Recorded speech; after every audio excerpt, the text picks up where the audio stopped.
my God, her husband, yo. You will want to bitch slap that man.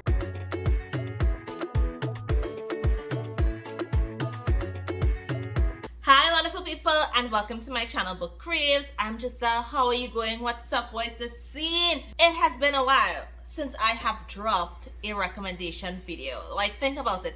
I have not done a recommendation video in such a long time. I'm like, yo, I've been reading so many good books. So I thought to myself, why not share some of these page turners? Books that just had me hooked from the beginning and I could not put down. Like, once I started to read these books, I was totally blown away. So if you want to know what books I am talking about and a little bit about these books and why I love them so much and why I'm recommending them to you, just keep watching. You can subscribe to my channel if you have not done so. Let's get started. I rated these books 4 to 5 stars. Each of them, their story is different.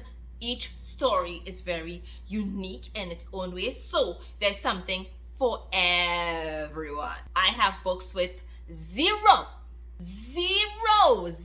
spice in it, and others are off the charts.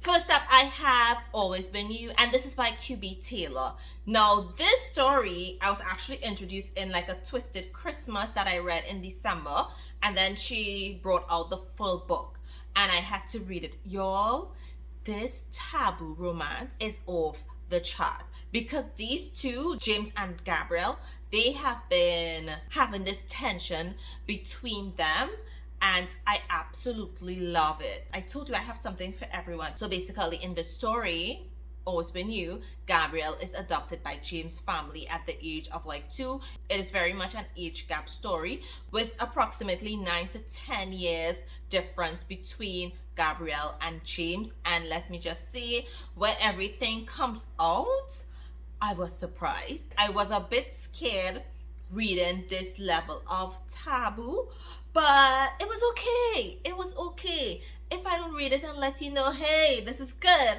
how would you know to give it a try? So definitely give Always Been You a try. It will not disappoint. Okay, next up I have Sins of the Orchid by Eva Winners. Oh my goodness. This was another page turner, y'all. So this is a mafia romance. I read it very recently and I absolutely love it. At first I'm like, Sins of the Orchid, what is this about? In the Sins of the Orchid, we have Santi and Amor. And Amor, she's basically from a cartel, but she has no idea that her side of the family is involved in that. And then at the age of 13, her mom dies and she goes to live with her dad. That she knew nothing about her dad. She moves to the Big Apple and gets lost. And so she meets Santi. And she also meets his brother. And they become BFFs. But she has always had something for Santi. And his brother was just, someone to have fun. Listen, this book takes a brother's best friend to the next level. I kid you not. It takes it to the next level. Santi's dad and Amor's dad, they signed a contract where she would have to marry her best friend. You really think she want to do that? No, she doesn't. This book is so delicious and it definitely takes you on a world when there's so many surprises. There are so many twists and turns. Like, I had no idea where the story would go. I had no idea who she would end up with, and you had people coming back from the past. Yo, Sins of the Orchid is where it's at. This right here, it is crazy good. Homewrecker. This was not what I expected.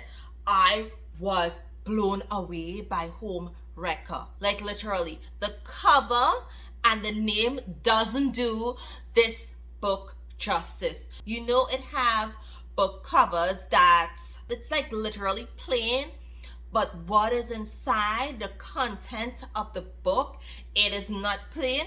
This is one. This is one of those books. This book, it is a BWWM sports romance. You have Rebecca and Cody. Rebecca, she's in a relationship. She's married to her husband for many years. They have 2 kids, and she just feels alone in this relationship. She knows her husband is cheating on her, and she hasn't decided to leave him. She meets Cody. Cody went to try to sabotage their relationship, but it turns out that her relationship was already on the rocks and ending.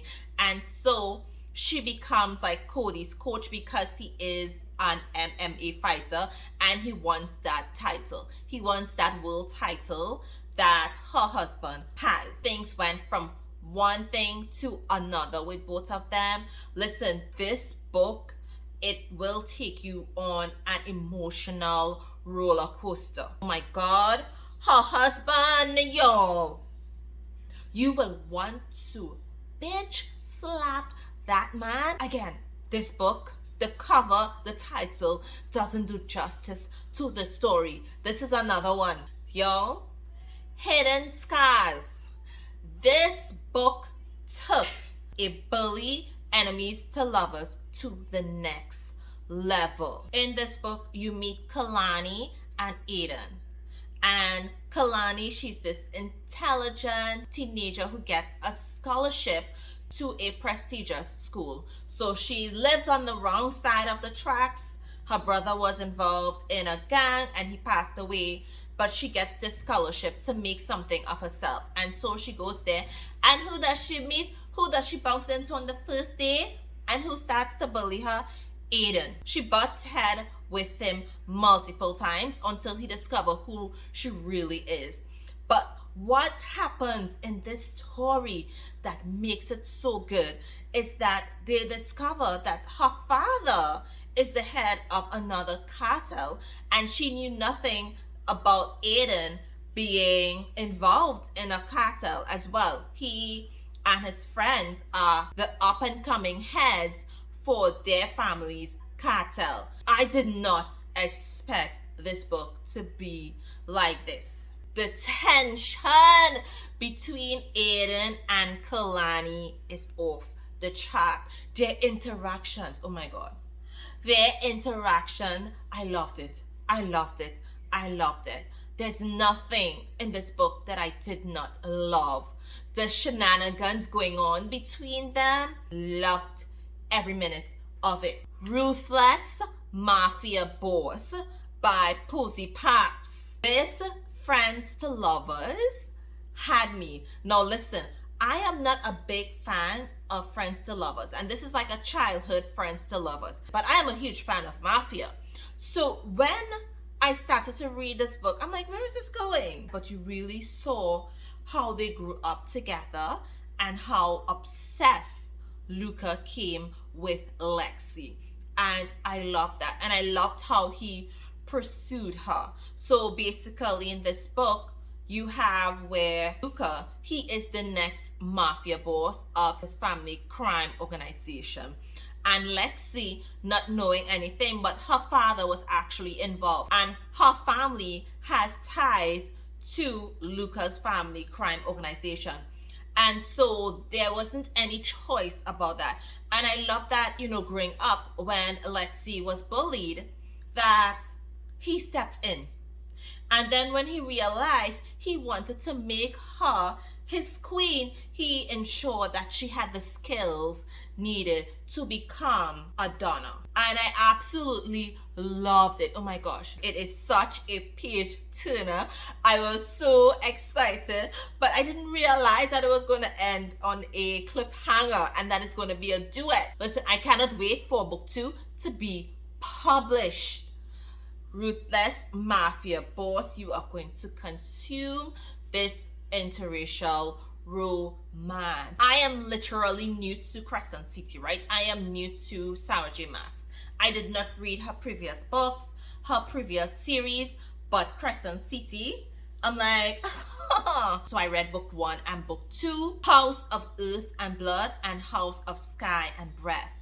And let me just say, oh my gosh, these books are phenomenal. The story, the build up. This author did a fantastic job creating this world, creating the scenes, the tension, the mystery that is involved, the adventure. Oh my god, I live for things like this in an urban fantasy book, and it delivered, and I can understand why people love her writing. The action, the adventure, the thrill, it is all there, and I cannot wait for book 3, yo.